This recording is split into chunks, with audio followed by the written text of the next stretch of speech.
ರಾಜ್ಯಸಭೆಯಲ್ಲಿ ರಾಘವ್ ಚಡ್ಡಾ ಮಾತನಾಡ್ತಾ ಇದ್ದಂತಹ ಮಾತುಗಳನ್ನು ಕೇಳ್ತಾ ಇದ್ರೆ ಇಂಥವರು ಈ ದೇಶದ ಪ್ರಧಾನಮಂತ್ರಿಗಳಾಗಬೇಕು ಅಂತೇಳಿ ಚರ್ಚೆ ಆಗ್ತಿತ್ತು. ಇಂಥವರು 543 ಜನ ಇರಬೇಕಾಗಿತ್ತು ಅಂತೇಳಿ ಚರ್ಚೆ ಆಗ್ತಿತ್ತು. ಇದೇ ರಾಘವ್ ಚಡ್ಡಾ ಅಂಡ್ ಗ್ಯಾಂಗು ನಿಮ್ಮ ಪ್ರೈಮ್ ಮಿನಿಸ್ಟರ್ಗೆ ಕ್ಯಾಕರ್ಸಿ ಥೂಚಿ ಅಂತ ಉಗಿದಾಗ ನಾಚಿಕೆಟ್ ಅವ್ರು ಒರೆಸ್ಕೊಂಡು ನಿಂತಿದ್ರಲ್ಲ, ಈಗ ಅವ್ರನ್ನ ಕರ್ಕೊಂಡು ಹೋಗ್ತಿರಲ್ಲ ಒಳಕ್ಕೆ ಟವಲನ್ನು ಪಕ್ಕಕ್ಕೆ ಇಟ್ಬಿಟ್ಟು, ನಿಮ್ಮ ಅಯೋಗ್ಯತೆಗೆ ಏನು ಹೇಳಬೇಕು ಬಿಜೆಪಿಗೆ? ಮಲ್ಲಿಕಾರ್ಜುನ್ ಖರ್ಗೆ ಮಾತಾಡಿದ್ರೆ ಪರ್ಚ್ತಿರಲ್ಲ ರಕ್ತ ಬರೋಂಗೆ, ಈಗ ಅದೇ ಪರ್ಚಿದ್ದವನ್ನ ಗಿರಾಕಿನ ಕರ್ಕೊಂಡೋಗ್ಬಿಟ್ಟಲ್ಲ ಹೂ ಕೊಡ್ತಿರಲ್ಲ, ನಿಮಗೆ ಮಾನ ಮರ್ಯಾದೆ ಇದೆಯಾ? ಫಸ್ಟ್ ನಿಮ್ಮ ಪಾರ್ಟಿಗೆ ನಿಮಗೆ ನೈತಿಕತೆ ಬೇಡವಾ? ನಿಮಗೆ ಸಿದ್ಧಾಂತ ಬೇಡವಾ ಬಿಜೆಪಿಗೆ? ಅವ್ರ ಮನೆ ಹಾಳಾಗೋಗ್ಲಿ, ನಿಮ್ಮನೇದು ಹೇಳ್ರಿ, ನಿಮ್ಮನೆ ಸಿದ್ಧಾಂತದ ಕತೆ ಹೇಳಿ. ಸೈದ್ಧಾಂತಿಕವಾಗಿ ನೀವು ಹೇಗೆ ಮುನ್ನಡೆಯಬೇಕು ಅನ್ನೋದಕ್ಕೆ ನಿಮಗೆ ಕೋಲ್ ಹಿಡ್ಕೊಂಡು ದಾರಿ ತೋರಿಸಬೇಕಾಗಿರೋ RSS ಏನು ಹೇಳುತ್ತಂತೆ ಇಂಥ ಸಿದ್ಧಾಂತಕ್ಕೆ? ಇದು ಅನುಕೂಲ ಸಿಂಧು ರಾಜಕಾರಣ ಅಲ್ಲವೇನು? ಏನಕ್ಕೆ ಬೇಕಿತ್ತು? ಅಲ್ಲಿ ಕೂತ್ಕೊಂಡು ಕ್ಯಾಕರ್ ಸುಗಿತಾ ಇದ್ದವನು ಇಲ್ಲಿ ಕರ್ಕೊಂಬಂದ ತಕ್ಷಣ ಅವನು ಎಂದು ತೊಳೆದು ಪಳಪಳ ಆಗ್ಬಿಟ್ನ. ಈ ದುಷ್ಟ ಕಚಡ ರಾಜಕಾರಣದ ನೇತಾರರಾಗಿ ನಿಂತಿರೋ ಎಲ್ಲ ರಾಜಕೀಯ ಪಕ್ಷಗಳಿಗೆ ಈ ದೇಶಕ್ಕೆ ನೈತಿಕತೆ ಪ್ರಶ್ನೆ ಹೇಳೋದಕ್ಕೆ ನಿಮ್ಗೆ ಯಾವನಿಗೂ ಹಕ್ಕಿಲ್ಲ. ಬಾಯಿ ಮುಚ್ಕೊಂಡು ಬಿದ್ದಿರಿ, ಅಧಿಕಾರ ನಡೆಸ್ಕೊಂಡು ಹೋಗಿ ಅಷ್ಟೇ. ಏನು ಹಕ್ಕಿದೆ ರೀ ಬಿಜೆಪಿಯವ್ರಿಗೆ ನೈತಿಕತೆನಲ್ಲಿ? ನಮ್ಗಳಿಗೆ ಬಂದು ಹೇಳಕ್ಕೆ, ಬೇರೆಯವ್ರ ಜನಕ್ಕೆ ಹೇಳಕ್ಕೆ, ಅಥವಾ ಇನ್ನೊಂದು ಪಾರ್ಟಿಗೆ ಹೇಳಕ್ಕೆ ಯಾವ ಅವಶ್ಯಕತೆ ಇತ್ತು?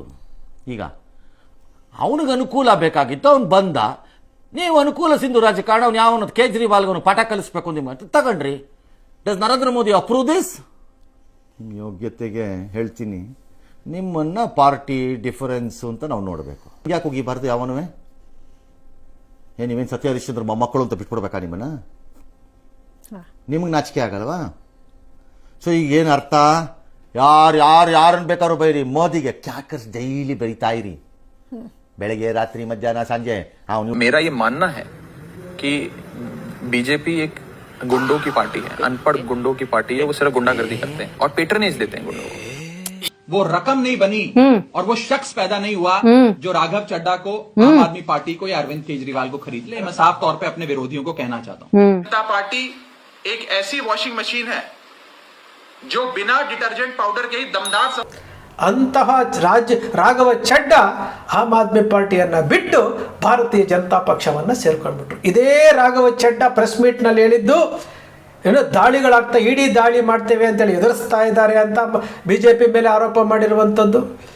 ಆಮ್ ಆದ್ಮಿ ಪಾರ್ಟಿಯನ್ನು ರಾಘವ್ ಚಡ್ಡಾವನ್ನು ಇವರು ಯಾವ ಕಾರಣಕ್ಕೂ ಬಗ್ಸೋದಕ್ಕಾಗಲ್ಲ ಅಂತ ಹೇಳಿರುವಂಥದ್ದು, ಗೂಂಡಾ ಪಕ್ಷ ಅಂತ ಹೇಳಿರುವಂಥದ್ದು, ಎಲ್ಲವನ್ನೂ ಹೇಳಿದ್ದಂತಹ ವಾಷಿಂಗ್ ಮಿಷಿನ್ ಬಗ್ಗೆ ಹೇಳಿರುವಂತಹ ಇದೇ ರಾಘವ ಚಡ್ಡಾ ರಾಜ್ಯಸಭಾ ಸದಸ್ಯರನ್ನಾಗಿ ಮಾಡಿದಂಥ ಆಮ್ ಆದ್ಮಿ ಪಕ್ಷಕ್ಕೆ ದ್ರೋಹ ಮಾಡಿ ಇವತ್ತು BJP ಸೇರ್ಕೊಳ್ತು.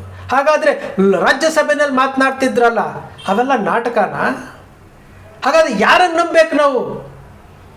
ಯಾವ ಭಾರತೀಯ ಜನತಾ ಪಕ್ಷವನ್ನು ಟೀಕೆ ಮಾಡ್ತಾ ಇದ್ದಂತಹ ವ್ಯಕ್ತಿ, ಯಾವ ಭಾರತೀಯ ಜನತಾ ಪಕ್ಷದ ನರೇಂದ್ರ ಮೋದಿಯವರನ್ನು ಟೀಕೆ ಮಾಡ್ತಾ ಇದ್ದಂತಹ ವ್ಯಕ್ತಿ, ವ್ಯವಸ್ಥೆಯನ್ನು ಟೀಕೆ ಮಾಡ್ತಾ ಇದ್ದಂತಹ ವ್ಯಕ್ತಿ, ಆಡಳಿತವನ್ನು ಪ್ರಶ್ನೆ ಮಾಡ್ತಾ ಇದ್ದಂತಹ ವ್ಯಕ್ತಿ ಇವತ್ತು ಭಾರತೀಯ ಜನತಾ ಪಕ್ಷಕ್ಕೆ, ಆಮ್ ಆದ್ಮಿ ಪಾರ್ಟಿ ರಾಜ್ಯಸಭೆಗೆ ಕಳಿಸಿರುವಂತಹ ಕೃತಜ್ಞತೆಯನ್ನು ಮರೆತು ಇವರು BJP ಸೇರ್ಪಡೆ ಆಗ್ತಾರೆ.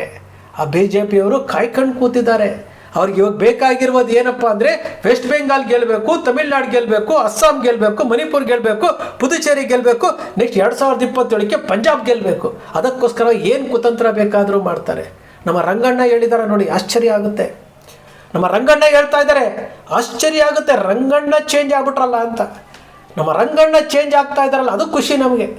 ಕೇಂದ್ರ ಸರ್ಕಾರವನ್ನು ತರಾಟೆಗೆ ತೆಗೆದುಕೊಳ್ತಾ ಇದ್ದಾರಲ್ಲ, ಅದು ಖುಷಿ ಆಗ್ತಾ ಇರುವಂಥದ್ದು.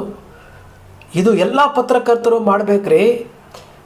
ರಾಘವ ಚಡ್ಡಾ ಹೋಗಿದ್ದಕ್ಕೆ, BJPಯವರು ಆಹ್ವಾನ ಮಾಡಿದ್ದಕ್ಕೆ ನಮ್ಮ ರಂಗಣ್ಣ ಇವತ್ತು ಏನು ಪ್ರಶ್ನೆ ಮಾಡಿದ್ರಲ್ಲ, ಎಲ್ಲ ಪತ್ರಕರ್ತರು ಪ್ರಶ್ನೆ ಮಾಡಬೇಕು. ಯಾರನ್ನ ನಂಬ್ತೀರಿ?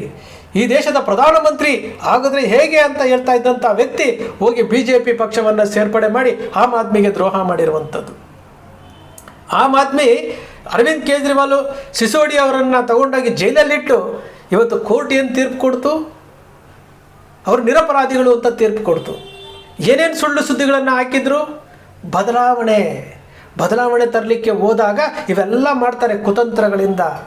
ಇದೇ ಸತ್ಯ. ಧ್ರುವ ರಾಠಿ ಅವರು ಮಾತಾಡಿದ್ದಾರೆ, ಧ್ರುವ ರಾಠಿಯವರು ಏನು ರಾಘವ್ ಚಡ್ಡಾ ಬಗ್ಗೆ ಮಾತಾಡಿದ್ದಾರೆ, ಅವರ ನಡವಳಿಕೆ ಬಗ್ಗೆ ಮಾತಾಡಿದ್ದಾರೆ, ರಂಗಣ್ಣ ಮಾತಾಡಿದ್ದಾರೆ. ನಾವು ಮಾತಾಡಬೇಕಲ್ಲ. ಇಂತಹ ರಾಜಕಾರಣಿಗಳು ಸಮಯ ಸಾಧಕ ರಾಜಕಾರಣಿಗಳಿಂದ ಇವತ್ತು ದೇಶ ಯಾವ ರೀತಿ ಹಾಳಾಗ್ತಾ ಇದೆ. ಇಡೀ ದೇಶದ ಆಡಳಿತ ವ್ಯವಸ್ಥೆ, ರಾಜಕೀಯ ವ್ಯವಸ್ಥೆಯನ್ನು ಹಾಳು ಮಾಡ್ತಾ ಇರುವಂಥದ್ದು. ಆಪರೇಷನ್ ಕಮಲ, ಒಂದು ನೋಟಿಗೆ 500 ರೂಪಾಯಿ ಕೊಟ್ಟಿರುವಂಥದ್ದು, ಆಪರೇಷನ್ ಕಮಲ ಮಾಡಿರುವಂಥದ್ದು, ಕರ್ನಾಟಕದಿಂದ ದೇಶಾದ್ಯಂತ ವಿಸ್ತಾರ ಮಾಡಿರುವಂಥದ್ದು, ಸುಳ್ಳುಗಳನ್ನು ಹೇಳುವಂಥದ್ದು, ಪಾಕಿಸ್ತಾನ, ಬಾಂಗ್ಲಾದೇಶ ಇವುಗಳನ್ನು ಮುನ್ನೆಲೆಗೆ ತರುವಂಥದ್ದು, ಎಲ್ಲವನ್ನೂ ಮಾಡಿ ಅಡ್ಡದಾರಿನಲ್ಲಿ ಮಾಡಿ ನಾವು ಸಾಧನೆ ಮಾಡ್ತಾ ಇದ್ದೀವಿ ಅಂತ ಹೊರಟಿದಾರಲ್ಲ. ಇದು ದೇಶನ ಉಳಿಸುವಂತಹ ಕೆಲಸನ? ಧರ್ಮದ ನಡುವೆ ಬೆಂಕಿ ಹಚ್ಚುವಂಥ ಕೆಲಸ, ರಾಜಕಾರಣಿಗಳನ್ನು ಒಡೆಯುವಂತಹ ಕೆಲಸ, ವಿರೋಧ ಪಕ್ಷಗಳನ್ನು ಒಡೆಯುವಂತಹ ಕೆಲಸ, ಈ ಕೆಲಸ ಮಾಡಿ ನಾನು ಆಡಳಿತದಲ್ಲಿ ಇರ್ತೀನಿ ಅಂತಂದರೆ ಇವತ್ತು ನೋಡ್ರಿ, ಇಡೀ ಭಾರತ ದೇಶದಲ್ಲಿ ಈ ದೇಶದ ಪ್ರಧಾನಮಂತ್ರಿಯನ್ನು ಅತಿ ಹೆಚ್ಚು ಟ್ರೋಲ್ ಮಾಡ್ತಾ ಇರುವಂತಹ ಯಾರಾದರೂ ಪ್ರಧಾನಮಂತ್ರಿ ಇದ್ದರೆ ಅದು ಭಾರತದ ನರೇಂದ್ರ ಮೋದಿಯವರು ಮಾತ್ರ. ಬೇಜಾರಾಗುತ್ತೆ ಸ್ನೇಹಿತರೆ. ವ್ಯವಸ್ಥೆಯನ್ನು ಸರಿಪಡಿಸಬೇಕಾಗಿರುವಂಥದ್ದು ನಮ್ಮೆಲ್ಲರ ಕರ್ತವ್ಯ. ನಾವು ವ್ಯವಸ್ಥೆಯನ್ನು ಸರಿಪಡಿಸ್ತಾ ಹೋದರೆ ಇಡೀ ಭಾರತ ಇವತ್ತು ವಿದೇಶಿಗರ ಕೈಗೆ ಕೊಡುವಂಥ ಸನ್ನಿವೇಶವನ್ನು ಸೃಷ್ಟಿ ಮಾಡಿದ್ದಾರೆ. ನಾವು ಗುಲಾಮರಾಗಿ, ಜೀತದಾಳುಗಳಾಗಿ, ಬ್ರಿಟಿಷರಲ್ಲಿ ಗುಲಾಮಗಿರಿ ಮಾಡ್ತಾ ಇದ್ವಿ. ಇವತ್ತು ಏನು ರಾಜಕಾರಣಿಗಳಿದಾರಲ್ಲ ಇವರ ಗುಲಾಮರಾಗಿ, ಜೀತದಾಳುಗಳಾಗಿ ಕೆಲಸ ಮಾಡ್ತಾ ಇದ್ದೀವಿ. ಸ್ನೇಹಿತರೆ, ನಿಮ್ಮ ಅಕ್ಷರ ಮೀಡಿಯಾ ಸೃಷ್ಟಿ ಮಾಡೋದಿಲ್ಲ, ಕಲ್ಪನೆ ಮಾಡೋದಿಲ್ಲ, ವಾಸ್ತವದ ವಿಚಾರವನ್ನು ವಿಶ್ಲೇಷಣೆ ಮಾಡುತ್ತೆ. ನಿಮ್ಮ ಅಕ್ಷರ ಮೀಡಿಯಾ ಯಾವತ್ತಿಗೂ ಸಹ ನ್ಯಾಯದ ಪರವಾಗಿ ಮಾತನಾಡುತ್ತೆ, ಅನ್ಯಾಯದ ವಿರುದ್ಧ ದನಿ ಎತ್ತುತ್ತೆ. ಎಲ್ಲಿಯವರೆಗೂ ಅಂದರೆ ಈ ದೇಶದ ಜನ ಬದಲಾವಣೆ ಆಗಬೇಕು, ಅದರ ಮೌಲ್ಯ ಗೊತ್ತಾಗಬೇಕು, ಸ್ವತಂತ್ರದ ಮೌಲ್ಯ ಗೊತ್ತಾಗಬೇಕು. ಭ್ರಷ್ಟಾಚಾರ ಮಿತಿ ಮೀರ್ತಾ ಇದೆ, ಅದರ ಬಗ್ಗೆ ಜನ ಮಾತಾಡಬೇಕು. ಇವತ್ತು ಯಾರೂ ಸಹ ಈ ದೇಶದ ಬಗ್ಗೆ ಕಾಳಜಿ ಇರುವಂಥವರು ನಾವು ಹುಡುಕಿದ್ರೂ ಸಹ 100ಕ್ಕೆ ಒಬ್ಬರು ಇಬ್ಬರು ಸಿಗ್ತಾ ಇಲ್ಲ. ಇದಕ್ಕೋಸ್ಕರವಾಗಿ ದೇಶ ಸ್ವತಂತ್ರ ಆಗಬೇಕಾಗಿತ್ತ ಅಂತೇಳಿ ನಮಗೆ ನಾವೇ ಪ್ರಶ್ನೆ ಮಾಡ್ಕೊಳ್ಬೇಕಂತ ಪರಿಸ್ಥಿತಿ. ಸ್ನೇಹಿತರೆ, ನಾವು ಈ ದೇಶದಲ್ಲಿ ಹುಟ್ಟಿದ್ದೀವಿ ಅಂತಂದರೆ ಈ ದೇಶದ ಋಣ ನಮ್ಮ ಮೇಲಿದೆ. ಆ ಋಣ ತೀರಿಸಬೇಕು ಅಂತಂದರೆ ಸಂವಿಧಾನ ಕೊಟ್ಟಿರುವಂಥ ಸ್ವತಂತ್ರವನ್ನು ಪ್ರಶ್ನಿಸೋದನ್ನು ರೂಢಿ ಮಾಡಿಕೊಡಿ. ಯಾವುದೋ ರಾಜಕೀಯ ಪಕ್ಷ ಆಮಿಷಗಳನ್ನು ಒಡ್ಡುತ್ತೆ, ಭಾವನೆಗಳನ್ನು ಬಿತ್ತುತ್ತೆ, ಹಿಂದೂ ಮುಸ್ಲಿಂ ಮಾಡುತ್ತೆ ಅಂತಂದಾಗ ನೇರವಾಗಿ ಪ್ರಶ್ನೆ ಮಾಡೋದಕ್ಕೆ ರೂಢಿ ಮಾಡ್ಕೊಳ್ಳಿ. ಅವತ್ತು ಭಾರತ ಮಾತೆ ತನ್ನ ಮಡಿಲ ಮಕ್ಕಳು ಇವತ್ತು ಪ್ರಶ್ನೆ ಕೇಳ್ತಾ ಇದ್ದಾರಲ್ಲ ಅಂತ ಸಂತೃಪ್ತಿಗೊಳ್ತಾರೆ. मेरा ये मानना है कि बीजेपी एक गुंडों की पार्टी है, अनपढ़ गुंडों की पार्टी है. वो सिर्फ गुंडागर्दी करते हैं और पेट्रनेज देते हैं गुंडों को. ये है आम जिंदगी. ये है आप जिंदगी. आज तक वो रकम नहीं बनी और वो शख्स पैदा नहीं हुआ जो राघव चड्डा को, आम आदमी पार्टी को या अरविंद केजरीवाल को खरीद ले. मैं साफ तौर पे अपने विरोधियों को कहना चाहता हूँ, सफेद कपड़ा ओ Not me, him. But why? Bharatiya Janata party एक ऐसी वॉशिंग मशीन है जो बिना डिटर्जेंट पाउडर के ही दमदार सफाई देती है. ये है वॉशिंग मशीन जिंदगी. मुझे क्रेडिट नहीं चाहिए.